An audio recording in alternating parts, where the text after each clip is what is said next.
ഡോക്യുമെന്ററികളെ പോലെ ഫോട്ടോഗ്രഫിയെ രാഷ്ട്രീയ ആയുധമാക്കുന്ന രാജ്യമാണ് ഇറാൻ.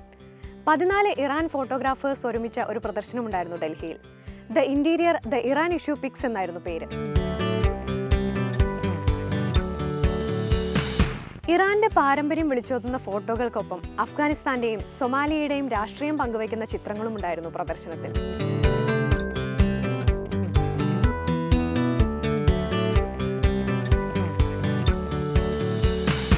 അഫ്ഗാനിസ്ഥാനിൽ നിന്നുള്ള ദൃശ്യങ്ങൾ പകർത്തിയിരിക്കുന്നത് മജിദ് സയീദി എന്ന ഫോട്ടോഗ്രാഫറാണ്. ലൈഫ് ഇൻ വാർ എന്ന ഫോട്ടോ സീരീസിൽ 2010 എടുത്ത ചിത്രങ്ങളാണുള്ളത്.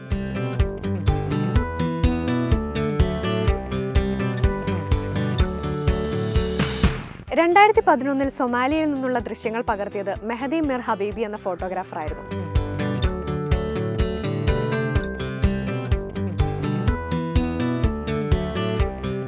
താക്കോൽ ദ്വാര ഫോട്ടോഗ്രഫി എന്ന പുതിയ പരീക്ഷണവും ഉണ്ടായിരുന്നു പ്രദർശനത്തിൽ.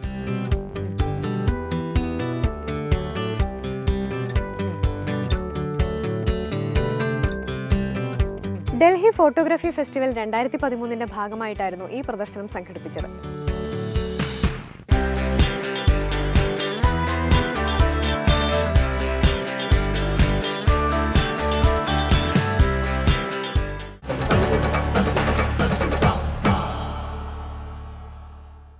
തേക്കിന്റെ വേരുകൾ കൊണ്ട് ശില്പങ്ങൾ ഉണ്ടാക്കുന്ന ഒരു കലാകാരനെ പരിചയപ്പെടാം.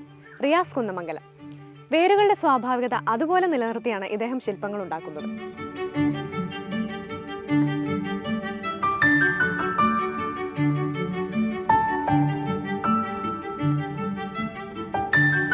എൻഡോസൾഫാൻ ഇര മുതൽ അവിവാഹിതരായ അമ്മമാർ വരെയുണ്ട് റിയാസിന്റെ ശില്പങ്ങളിൽ. പല ശില്പങ്ങളിലും പ്രമേയമായിരിക്കുന്നത് സ്ത്രീകൾക്കെതിരെയുള്ള അതിക്രമങ്ങളാണ്.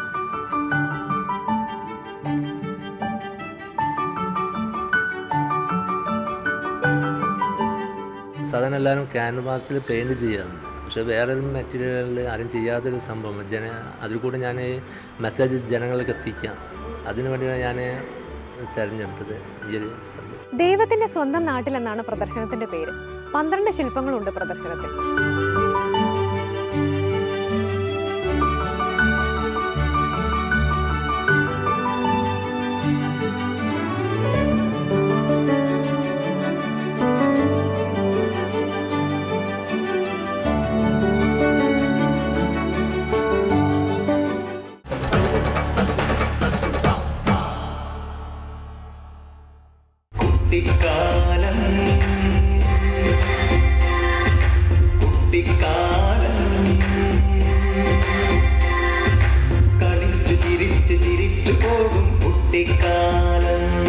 ഈ നാടകം ഒരു മത്സരത്തിനുള്ളതല്ല.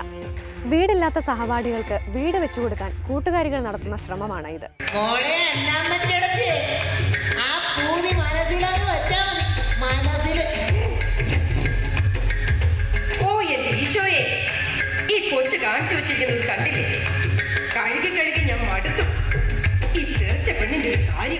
Kozhikode Nadakkavu girls higher secondary സ്കൂളിലെ വിദ്യാർത്ഥികളാണ് ഇത്. ഈ സ്കൂളിലെ എല്ലാ വിദ്യാർത്ഥികളും ഈ നാടകത്തിന് പിന്നിലുണ്ട്.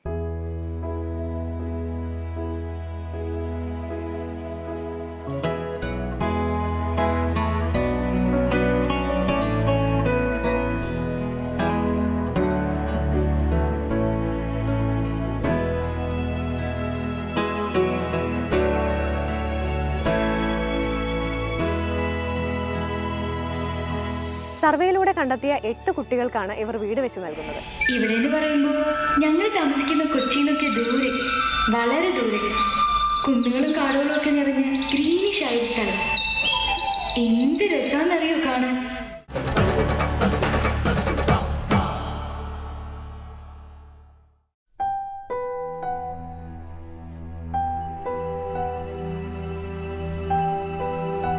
ആദ്യമായി എഴുതിയ കഥ പ്രണയിനി കാഞ്ചനമാലയ്ക്ക് അയച്ചു കൊടുത്തിട്ട് മൊയ്തീൻ ഇങ്ങനെ എഴുതി: നിനക്ക് സ്മാരകം പണിയാൻ എൻ്റെ കയ്യിൽ വെണ്ണക്കല്ലുകളും സ്വർണ്ണക്കട്ടികളുമില്ല. സ്മാരകമായി ഈ കഥ സമർപ്പിക്കുന്നു.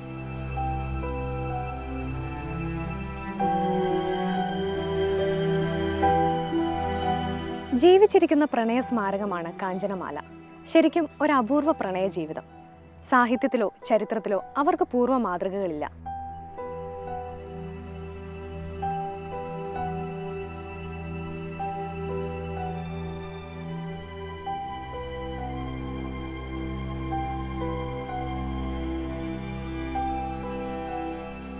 ഇത്രയും കാലം കാഞ്ചനമാലയെക്കുറിച്ച് നമ്മൾ അറിഞ്ഞത് വാമൊഴിയായിട്ടായിരുന്നു. ഇന്ന് അതിനൊരു പുസ്തകരൂപം കൈവന്നിരിക്കുന്നു. മൊയ്തീൻ കാഞ്ചനമാല, ഒരു അപൂർവ പ്രണയജീവിതം എന്ന പേരിൽ.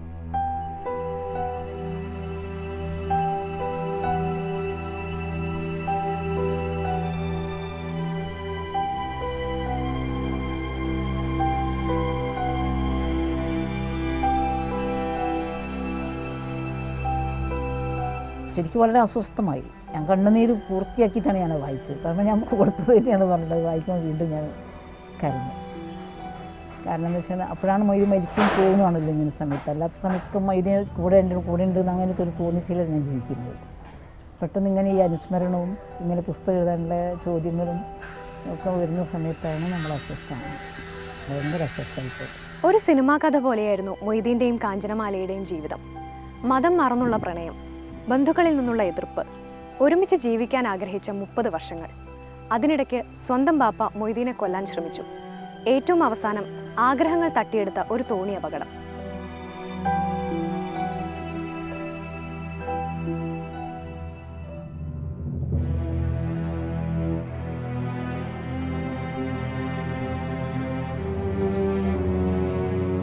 പുതിയ തലമുറയ്ക്ക് ഒരിക്കലും ചിന്തിക്കാൻ പറ്റാത്ത രീതിയിലാണ് പിന്നീട് കാഞ്ചനമാല ജീവിച്ചത്. ഒരിക്കൽ ആത്മഹത്യയ്ക്ക് ശ്രമിച്ചപ്പോൾ മൊയ്തീൻ്റെ ഉമ്മ വന്ന് കൂട്ടിക്കൊണ്ടുപോയി. പിന്നീട് അവിടെ മൊയ്തീൻ്റെ വിധവയായി അവർ ജീവിച്ചു. ഉമ്മ എന്നോട് ആദ്യം പറഞ്ഞതെന്ന് വെച്ചാൽ നമ്മൾ കരയരുത്, നമ്മൾ കരഞ്ഞു കാണാൻ എല്ലാവർക്കും ഇഷ്ടം, അതുകൊണ്ട് നമ്മൾ കരയാതിരിക്കണം. ഉമ്മ അത്ര ശക്തമായ സ്ത്രീ. അതുകൊണ്ട് ഞാൻ ഈ കരഞ്ഞു പോകുമ്പോൾ ഞാൻ ഉമ്മേൻ്റെ ആ വാക്കാ പെട്ടെന്ന് ഓർമ്മ വരിക, കരയരുതല്ലോ. പക്ഷെ കരഞ്ഞു പോവും. ഞാൻ ദുർബലയാണ്.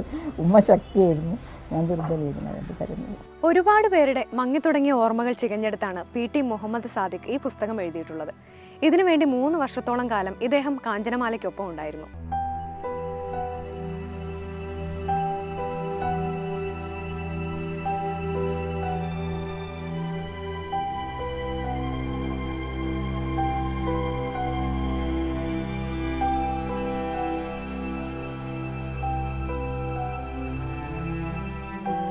ഞാൻ വളരെ ചെറുപ്പത്തിൽ ഏതാണ്ട് 7ാം ക്ലാസ്സിലൊക്കെ പഠിക്കുന്ന സമയത്താണ് BP മൊയ്തീൻ എന്ന് പറഞ്ഞ മനുഷ്യനെ കാണുന്നത്.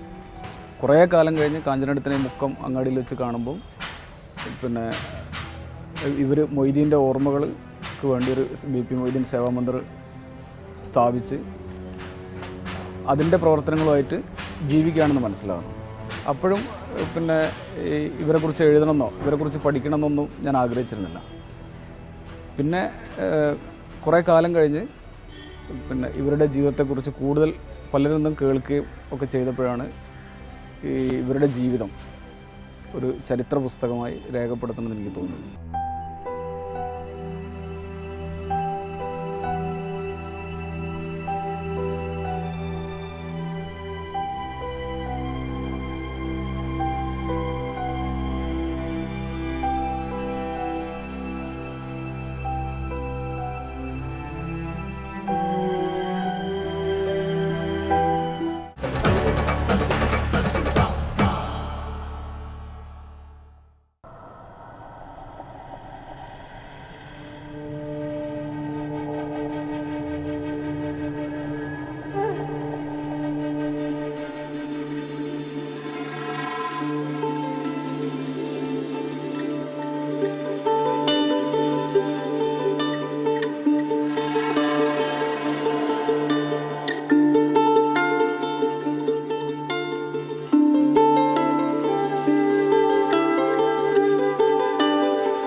ഒരിടവേളയ്ക്ക് ശേഷം തിരിച്ചു വരാം. અમારો દીકરો ખોવાયો છે. દીકરો હપ્તાની રસીદ છે. તને કઈ છોકરાને જોયું છે? આટલો ઊંચો.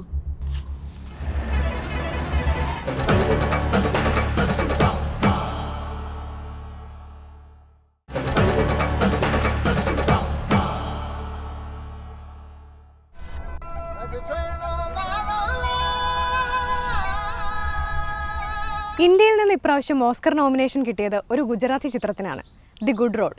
ഈ ചിത്രത്തിന്റെ വിശേഷങ്ങളാണ് ഇന്നത്തെ ടോക്കീസിൽ.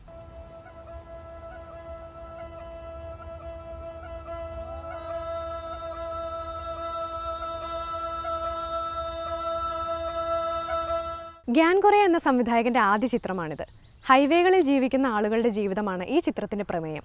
ഇതിനുവേണ്ടി ഇന്ത്യയിലെ ഹൈവേകളിലൂടെ സഞ്ചരിച്ച് അവിടുത്തെ ആളുകളുടെ ജീവിതം പഠിച്ചു സംവിധായകൻ.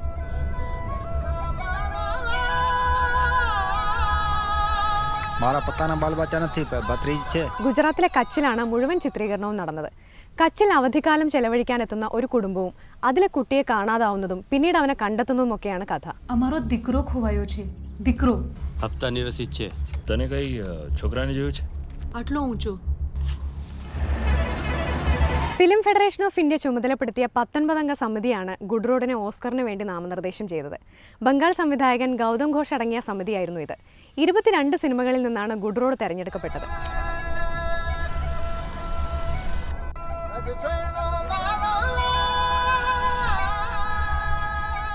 ഇന്ത്യയുടെ അറിയപ്പെടാത്ത മുഖം ഈ ചിത്രം അവതരിപ്പിക്കുന്നുണ്ട്. ഈ വർഷത്തെ മികച്ച ഗുജറാത്തി ചിത്രത്തിനുള്ള ദേശീയ അവാർഡും ഗുഡ് റോഡിനായിരുന്നു.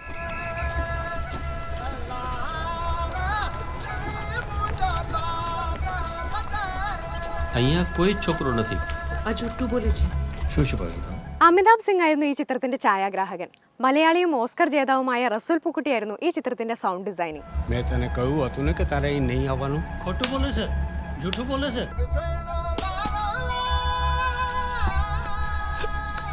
മികച്ച അന്യഭാഷാ സിനിമകളുടെ വിഭാഗത്തിലാണ് ഗുഡ് റോഡ് മത്സരിക്കുന്നത്. 2014 ഓസ്കാർ പുരസ്കാര ചടങ്ങിൽ ഇന്ത്യയെ ഈ ചിത്രം പ്രതിനിധീകരിക്കും.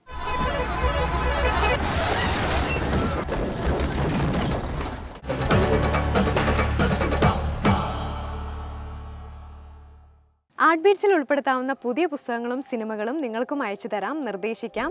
ഈ എപ്പിസോഡ് ഇവിടെ അവസാനിക്കുന്നു.